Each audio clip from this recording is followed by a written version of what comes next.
인사 나눌까요? 잘 오셨습니다. 한 번 더 인사합니다. 은혜 충만히 받으십시다.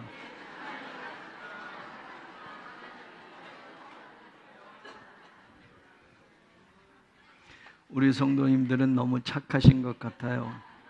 인사만 하려는데도 활짝 웃으시고 또 하니까 여기서 보면 너무너무들 아름다우십니다.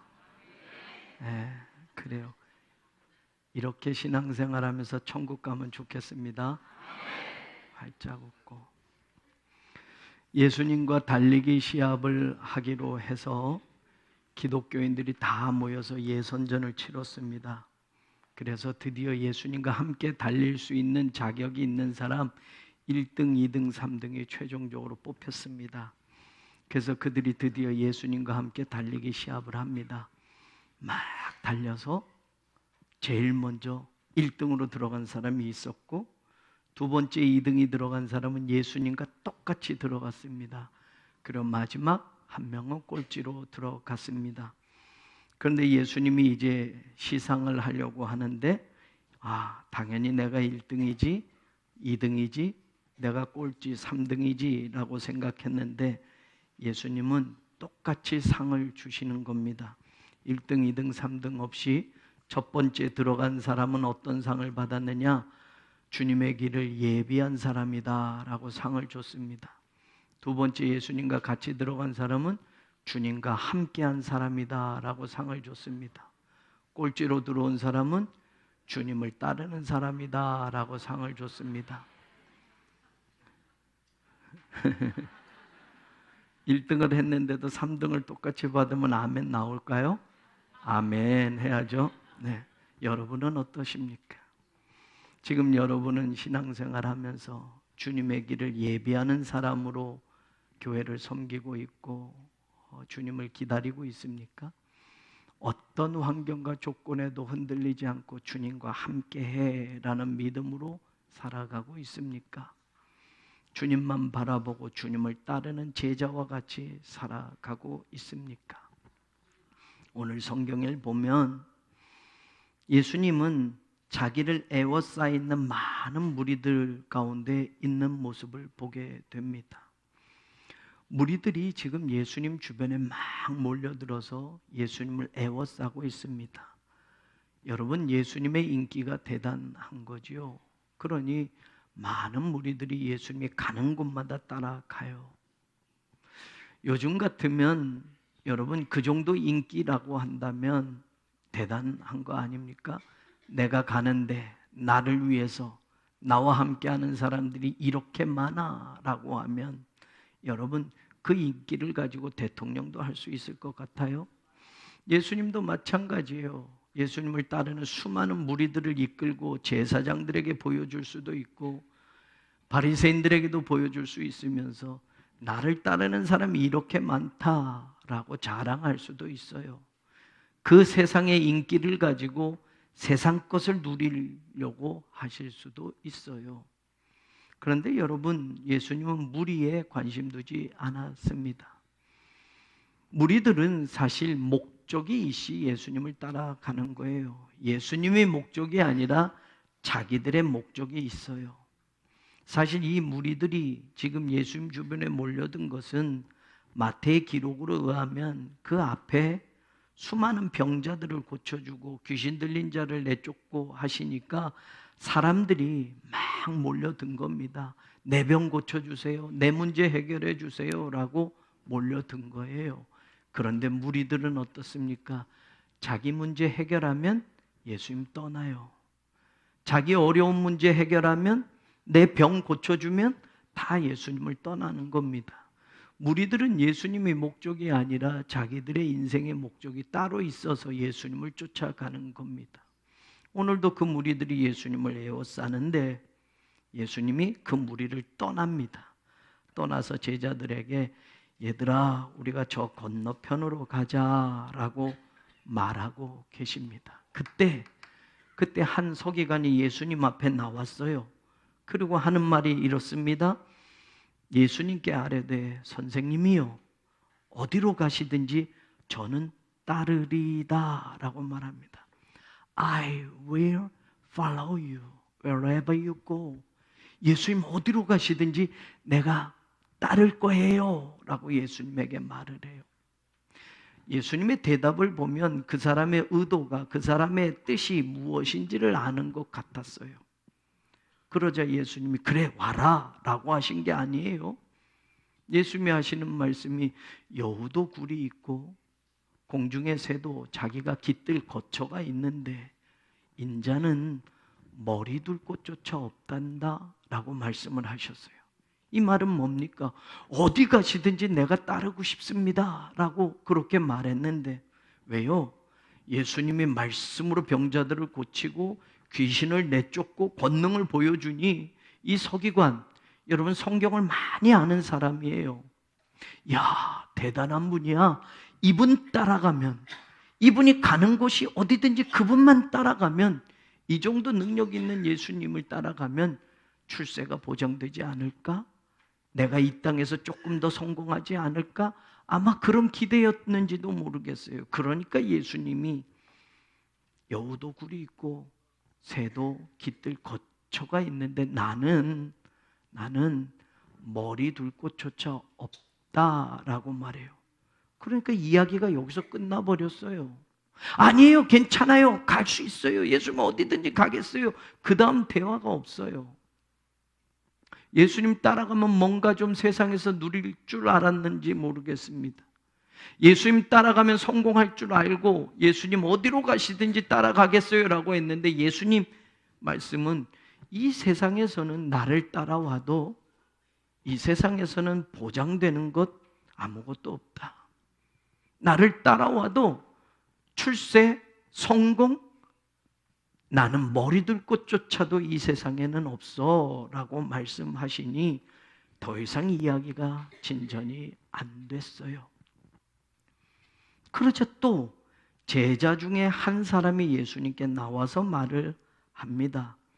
우리 성경에 제자 중에 한 사람이라고 되어 있는데 이 제자는 12제자를 말하는 것이 아니에요. 예수님을 처음부터 따랐던 많은 무리 가운데 특별히 같이 쭉 함께하는 사람들을 제자라고 표현을 했어요. 12제자는 예수님이 선택을 하셨는데 우리가 아는 대로 가룟 유다가 죽고 나서 제자들이 가룟 유다의 자리를 벗어나기 위해서 제자를 뽑을 때 우리 중 예수님을 처음부터 같이 따랐던 제자 중에서 뽑자라고 해서 마띠아가 뽑혔거든요. 그러니 당시에 12제자 말고도 예수님을 가깝게 따르는 제자들이 있었어요. 그 제자 중에 한 사람이 말하는 거예요. 내가 먼저, 오늘 성경에 먼저라는 단어가 있어요. 먼저 가서 아버지를 장사하게 허락하옵소서. 여러분, 아버지 장례를 치르는 거 정말 중요하잖아요. 먼저 이거 먼저 하고 내가 예수님 따라가게 좀 해주세요 라고 말해요. 그럼 예수님 그래, 그래 빨리 장례 치르고 와라 이렇게 하시면 되는데 예수님 그 말씀 듣고 또 이렇게 말해요.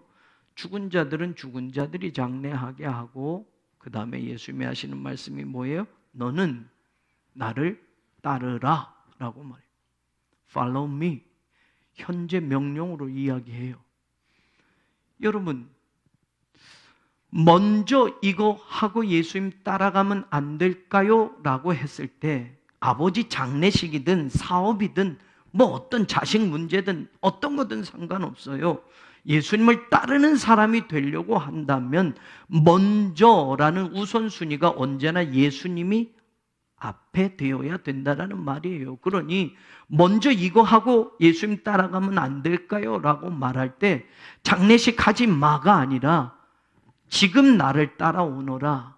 이 말은 우선순위가 예수님이 다른 것들로 인해서 밀려나서는 안 되는 것.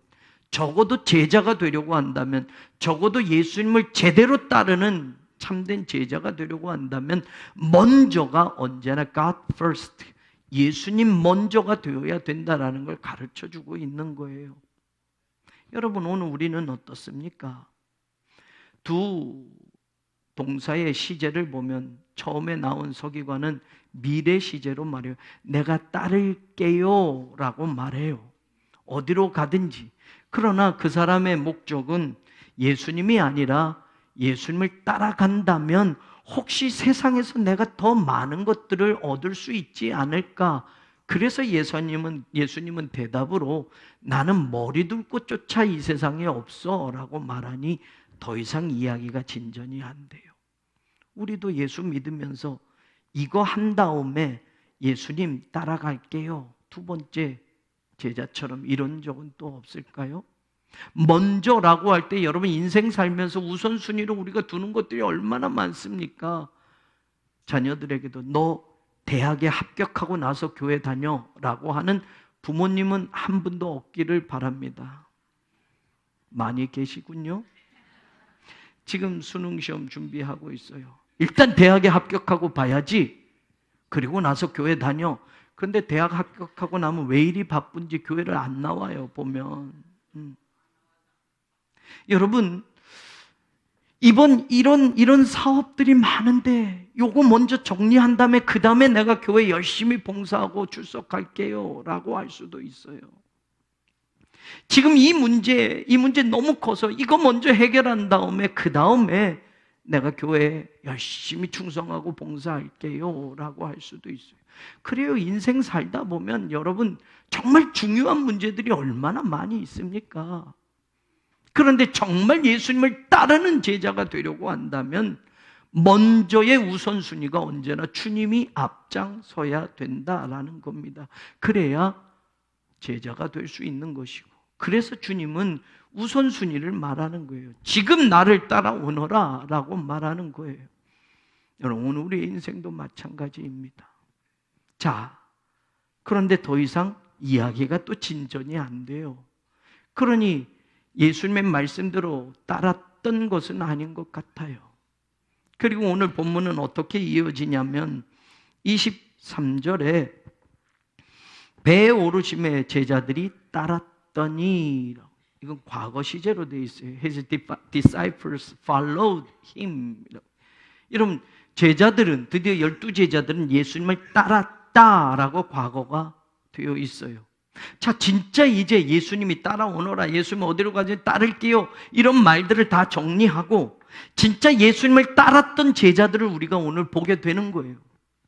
그들을 오늘 보면서 오늘 예수님을 우리에게 무엇을 바라고 계시는지, 예수님을 따라가는 사람들에게 주님이 원하고 계시는 것이 무엇인지, 이 시대에도 주님을 따르는 그리스도의 제자가 되기를 원한다면 우리는 어떤 사람이 되어야 하는지 오늘 본문은 그걸 마태가 이야기하고 있다라는 겁니다. 예수님을 따랐더니 라고 되어 있는데 그 다음에 문제가 어떻게 되어지느냐. 예수님을 따랐으면 우리의 기대 속에 무언가 잘 되고 무언가 성공하고 무언가 더 좋아지는 쪽으로 진행되어질 것 같은데 성경을 보니 예수님을 따랐더니 어떻게 되었다? 우리가 죽게 되었나이다 로 바뀌어집니다. 25절 하반절에 보면 우리가 죽겠나이다 라고 말합니다. 여러분, 인생에서 가장 큰 공포가 어떤 공포입니까? 죽음 앞에 서 있을 때입니다. 간접적인 그런 경험들을 합니다. 사랑하는 사람이 죽는 것을 보기도 해서 죽음에 대한 두려움과 아픔도 있는데 막상 그 죽음이 내 실존의 문제 앞에 다가섰을 때 대부분의 사람들은 두려워합니다. 왜? 죽음은 분리이기 때문에, 죽음은 이별이기 때문에, 죽음은 끝이라고 생각하기 때문에 그렇습니다. 제자들도 마찬가지예요. 여러분, 예수님을 따랐는데 가장 큰 두려움 앞에 맞닥뜨리게 됐습니다. 죽음이라는 것이지요. 우리가 죽겠습니다. 죽게 되었습니다. 죽을 것 같습니다 라고 예수님에게 외치고 있습니다. 그러자 예수님이 일어나셔서 처음으로 하시는 말씀이 어찌하여 무서워하느냐. 당연하지요. 죽음이 문턱에 다다랐는데, 내 인생의 면전 앞에 다가왔는데 무서운 게 당연하지요. 그런데 주님은 어찌하여 무서워하느냐라고 말을 해요. 그러면서 연결해서 하는 말씀이 우리가 눈여겨봐야 할 말씀입니다. 믿음이 작은 자들아. 그럼 이 말은 무슨 말입니까? 지금 죽음 앞에 두려워 떨고 있는 제자들이 믿음이 작은 자들이기 때문에 두려워하고 무서워한다라는 말이고, 바꿔서 말하면 주님이 원하시는 믿음이었다고 한다면 이 문제 앞에서 너희들은 두려워하지 않는다라는 말입니다. 여러분, 이 이야기를 오늘 우리는 어떻게 받아들입니까? 믿음이 작은 자들아 라고 말을 하셨어요. 실제로 여러분, 이 본문이 누가복음과 마가복음에 쓰여져 있습니다. 누가복음과 마가복음에는 뉘앙스가 조금 다릅니다. 마가복음에는 예수님께서 믿음이 작은 자들아 라고 말하지 아니하시고 어찌 믿음이 없느냐라고 말을 해요. 믿음이 있다 없다로 구분을 하셔서 믿음이 작은 자들아 라는 말이 마가복음에서는 믿음이 없느냐라고 말을 한단 말입니다. 그러니 지금 이 마태복음에 믿음이 작다라는 표현은 마가가 기록한 것처럼 믿음이 없는 것과 거의 같은 수준이라는 말이에요. 조금이라도 있다라는 게 아니라 믿음이 없다라는 말입니다. 그런데 마가복음에 나오는 그 본문에 또 다른 사본에 대해서 성경은 기록해 주고 있습니다. 아직도 믿음이 없느냐라고 다른 사본에는 이렇게 기록이 되어져 있다라는 말입니다. 그러니 믿음이 작은 자들아라는 말은 마가의 기록으로 다시 한번 그 의미를 더 되새겨 보면 어찌 믿음이 없느냐, 이 말에 아직도 믿음이 없느냐로 들어볼 수 있는 말이라는 거예요.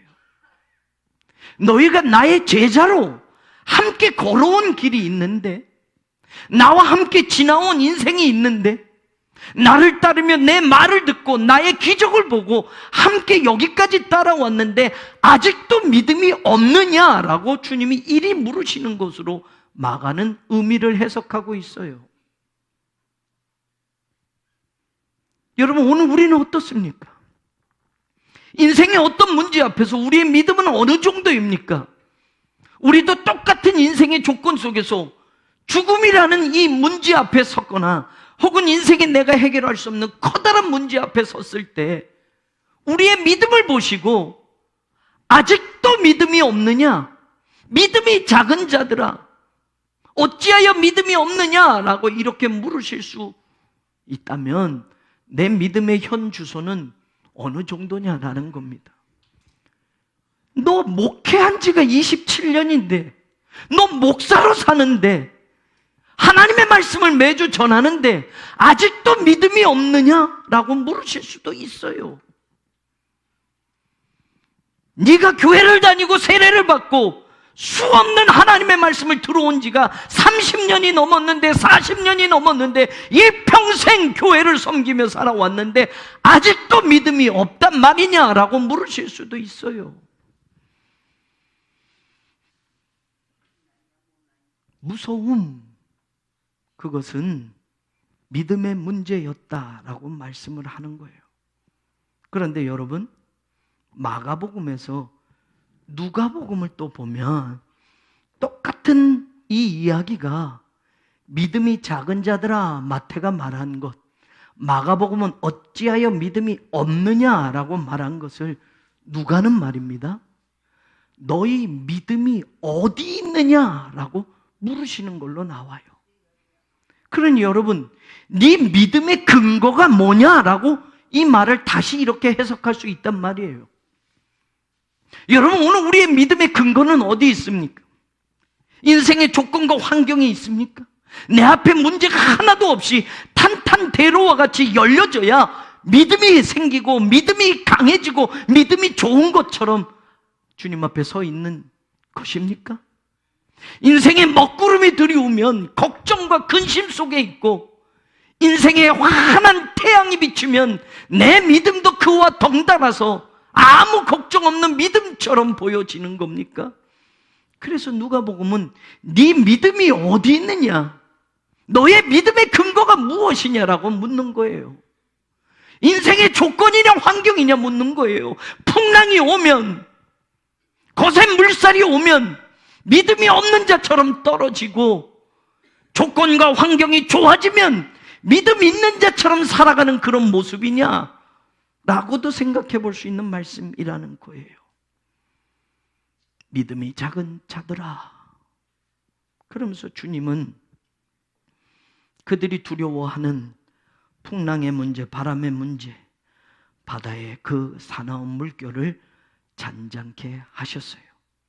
그랬더니 27절에 제자들이 하는 말입니다. 그 사람들이 놀랍게 여겨 이 이가 어떤 사람이기에 바람과 바다도 순종하는가. 사실 오늘 우리는 이걸 들여다보면서 깨닫는 거예요. 따랐더니 예수님을 따른 제자들로 살아왔는데 결국 이들의 모습 속에서 이들이 놀라며 서로 말하는 이 대화 속에서 우리가 찾아보는 것은 무엇이냐? 아이러니컬하게도 예수님을 따랐으면서도 예수님이 누군지 모른 채 따라왔다라는 거예요. 이 사건을 통해서 제자들은 이분이 도대체 누구길래 바람과 바다도 순종할까라고 말을 하면서 그들이 따랐던 예수님이 누구인지도 모른 채 지금까지 왔다라는 말이에요. 믿음의 눈을 뜨지 못한 채 그들은 여기까지 왔던 것이고, 그래서 사나운 풍랑과 물결을 보고 두려워 떨고 예수님을 깨우며 우리가 죽게 되었습니다라고 외쳤을 때 예수님의 첫 마디는 어찌하여 무서워하느냐? 믿음이 작은 자들아. 믿음의 눈을 뜨지 못하고 나를 아직도 따라오고 있느냐라고 말씀하시는 그 음성으로 들려지는 겁니다. 오늘 우리는 예수님을 얼만큼 알고 계십니까? 우리의 믿음의 수준은 주님을 어떻게 믿고 따라가고 있습니까? 제자들은 지금 전혀 예수님에 대해서 아무것도 모른 채 그 길을 따라왔던 것입니다.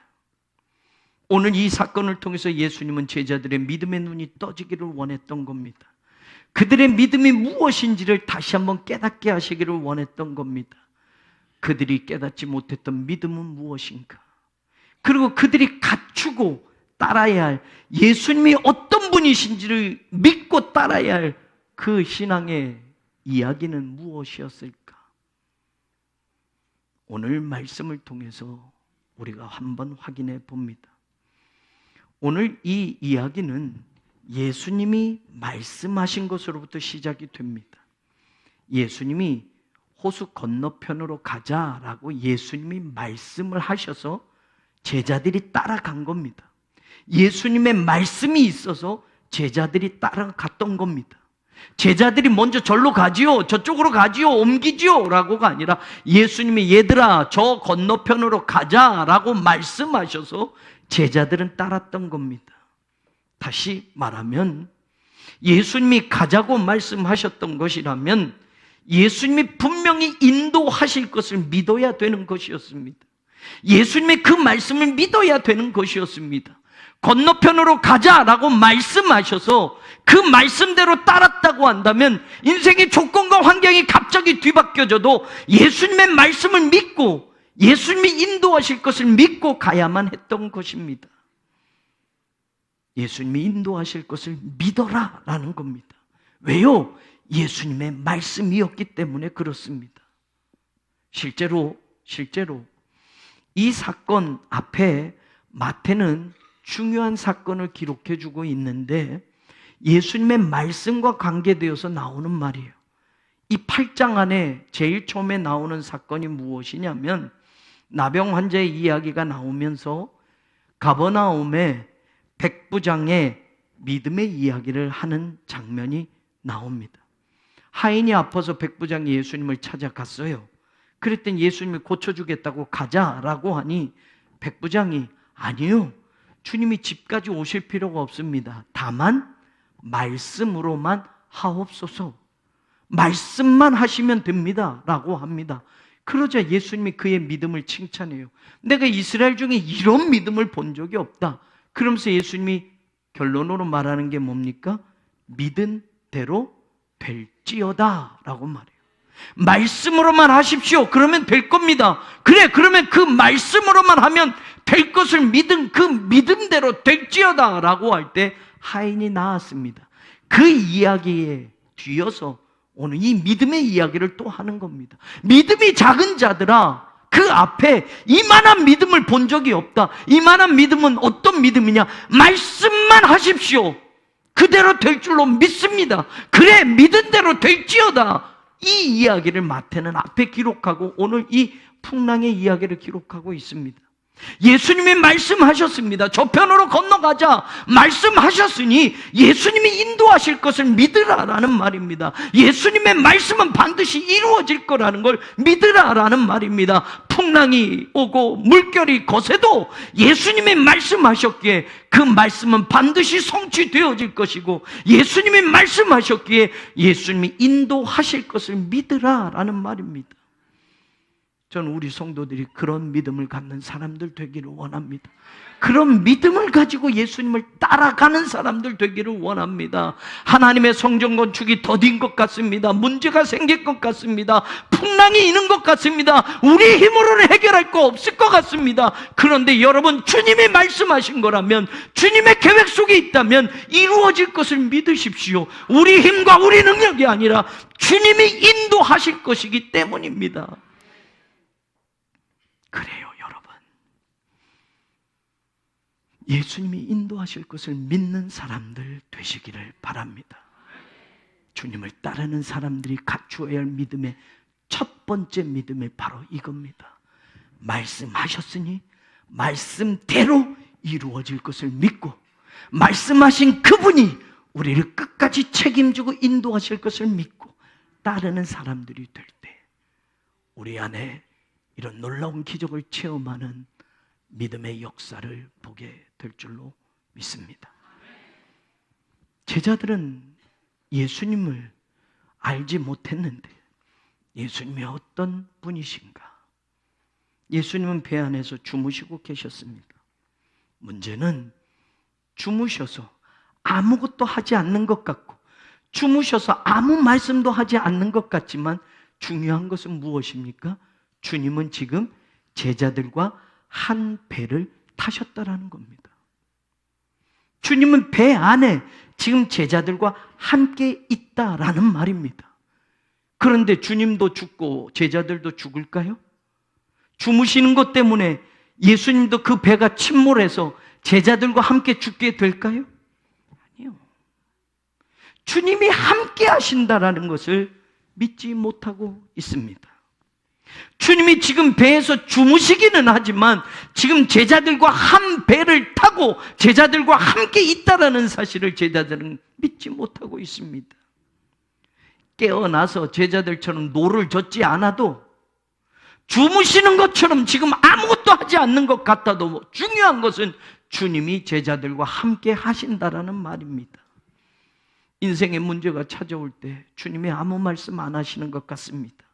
나는 너무 간절해서 부르짖는데 주님은 주무시는 것 같이 아무 말씀도 안 하십니다. 아무런 것도 보여주시지 않습니다. 어떤 움직임도 보여주시지 않습니다. 그렇다고 주님이 함께 하시지 않습니까? 아니에요. 주님은 나보다 더 가까이 내 곁에 계신다는 것을 믿으시기를 주의 이름으로 축원합니다. 이게 믿음이에요, 여러분. 배 안에 지금 나와 함께하고 있는데 함께 하시는 예수님을 모르는 거예요. 내 인생에 함께 동행하고 계시는데 주님이 함께하고 있는 걸 느끼지 못한다고 주님이 없다고 말하는 거예요.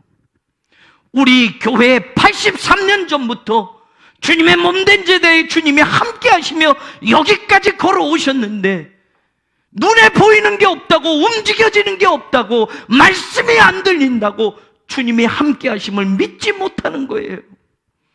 사랑하는 여러분, 주님이 함께 하심을 믿으십시오. 내가 병들어 죽음이 앞에 와서 하나님이 나를 버리신 것처럼, 주님이 나와 함께 하지 않는 것처럼 내 인생의 고통 속에 있다 할지라도 주님은 함께 한다라는 걸 믿으십시오. 풍랑이는 그 바다에 주님은 주무시고 계셨지만 제자들과 함께 계셨던 겁니다. 여러분, 오늘도 주님은 우리와 함께 하심을 믿으시기를 주의 이름으로 축원합니다. 고통 속에도 함께 하십니다. 예수 그리스도가 십자가에 못 박혀 죽으실 때 하나님은 도대체 어디에 계셨는가? 하나님은 침묵하셨는가? 아니면 십자가에 못 박혀 죽는 그 외아들을 외면하고 계셨는가? 버리셨는가? 아니요.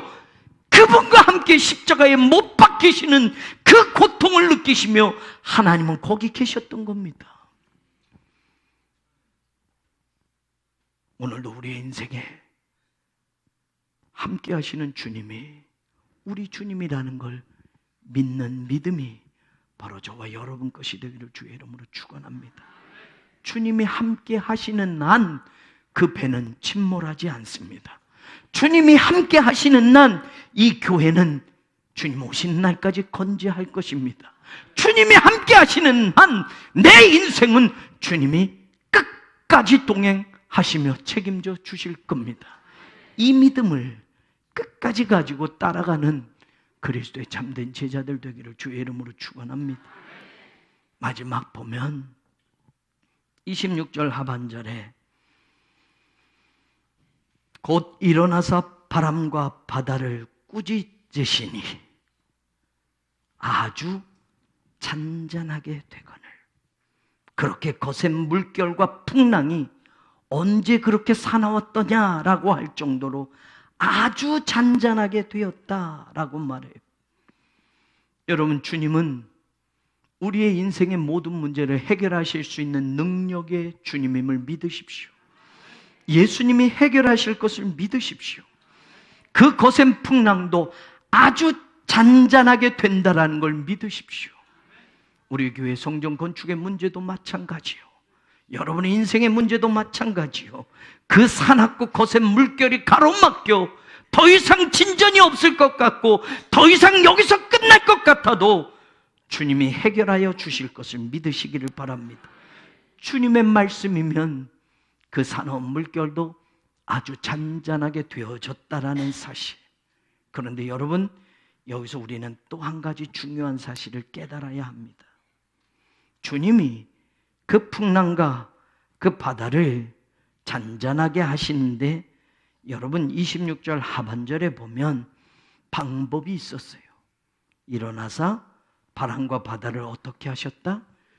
꾸짖으시니 아주 잔잔하게 되었다. 여러분, 바람을 향해서 꾸짖는다, 바다를 향해서 꾸짖는다, 여러분 온전한 단어가 아닙니다. 사실 이 꾸짖는다 단어는 말입니다, 복음서에서 주로 귀신들을 꾸짖어 쫓아내실 때 썼던 똑같은 단어입니다. 영어 성경에는 rebuke라는 단어로 번역하고 있어요.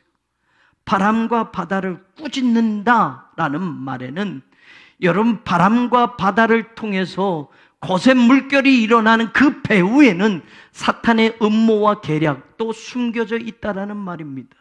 예수님을 따르고자 하는 사람들에게 두려움을 심어주고 걱정을 심어주는 사탄의 계략이 있다는 말입니다. 그래서 우리는 예수님이 바람과 바다를 꾸짖으셔서 잔잔하게 만드신 이 모습을 통해서 우리가 다시 한번 분명하게 그리스도를 따르는 자들로 깨달아야 될 중요한 말씀을 놓치지 않기를 바랍니다. 실제로 여러분,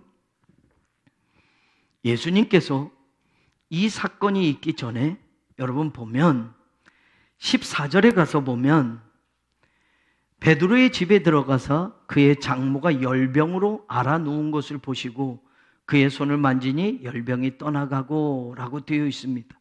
그리고 또 16절에 보면 저물매 사람들이 귀신 들린 자를 많이 데리고 예수께 오거늘 예수께서 말씀으로 귀신들을 쫓아내시고 병든 자들을 다 고치셨다 이렇게 되어 있어요. 그런데 여러분, 누가복음 4장으로 가서 보면 이 똑같은 이야기 가운데 누가가 놓치지 않는 게 있었어요. 누가복음 4장에 보면 38절에 보면 누가복음 4장 38절에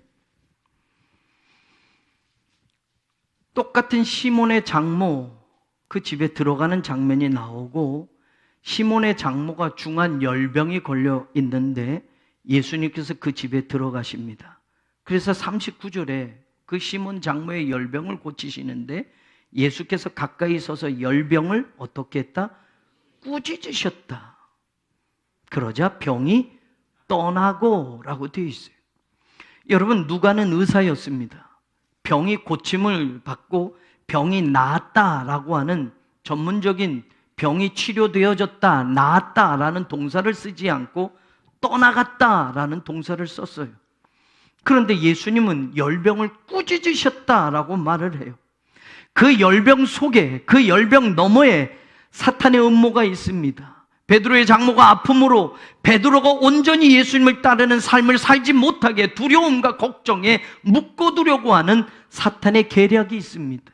병 자체가 사탄이고 귀신이 아니라 그 병을 통해서 사탄은 우리의 연약함을 공격합니다. 우리에게 걱정을 심어주고 두려움을 심어줍니다. 사탄의 음모를 주님은 꾸짖으시는 장면입니다. 더불어 40절에도 마태복음에 나왔던 것처럼 그 장모의 열병을 꾸짖어 떠나가게 만들고 병자들을 고치시는 데에도, 귀신들을 고치시는 데도 41절에 보면 누가복음 여러 사람에게서 귀신들이 나가며 소리질러 이르되 당신은 하나님의 아들이니이다.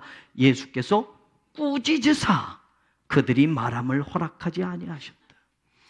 예수님은 주로 귀신들을 쫓아내실 때 말씀으로 꾸짖으셔서 귀신들이 떠나가게 만들었습니다.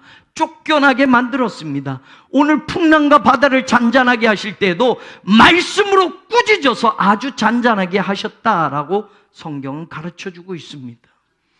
복음서에 나오는 꾸짖는다, 주님이 꾸짖으셨다라는 말에는 주로 귀신들을 내쫓을 때 말씀의 권위와 능력으로 귀신들을 내쫓을 때 썼던 단어입니다. 오늘 그 단어가 오늘 이 이야기 가운데 나온다라는 말입니다. 다시 말하면 우리가 염려하고 걱정하고 두려워하는 것들 배후에는 사탄의 음모와 계략이 반드시 숨어 있을 수 있습니다. 그래서 우리에게 두려움을 주고 우리에게 의심을 주고 우리에게 연약함을 주고, 그래서 그리스도의 제자로 온전히 주님을 따르지 못하도록 우리의 발목을 붙잡고 우리의 마음을 붙잡아 주님 곁을 떠나게 만드는 사탄의 음모가 있다는 말입니다. 주님을 따르고자 한다면 오늘 우리는 주님이 인도하실 것을 믿는 믿음뿐만 아니라 주님이 언제나 우리와 함께 하시는 것을 믿는 믿음뿐만이 아니라 어떤 것도 주님이 해결하여 주실 것을 그 능력을 믿는 믿음과 더불어 사탄의 계략과 방해를 넘어서 믿음으로 담대하게 나아가는 그리스도의 제자들이 되기를 원하신다라는 걸 놓치지 않는 성도들이 되기를 주의 이름으로 축원합니다. 두려움은 하나님이 주시는 것이 아니라고 성경은 말합니다. 어찌하여 무서워하느냐 믿음이 작은 자들아 라고 말씀하시는 것, 사탄이 주는 이 세상의 것들 가운데 우리를 두려움에 떨게 하고 우리를 의심하게 만드는 이 모든 것들까지 주님의 말씀의 권위와 능력으로 주님께서 모든 것을 해결하셨던 것을 믿으시고 하나님의 말씀 앞에 우리의 모든 삶을 드려 온전히 주님을 따를 수 있는 참된 제자가 되고 주님을 믿는 만큼 주님의 제자의 그 길을 담대히 걸어갈 수 있는 그리스도의 사람들이 되기를 주의 이름으로 간절히 축원합니다. 하나님 감사합니다.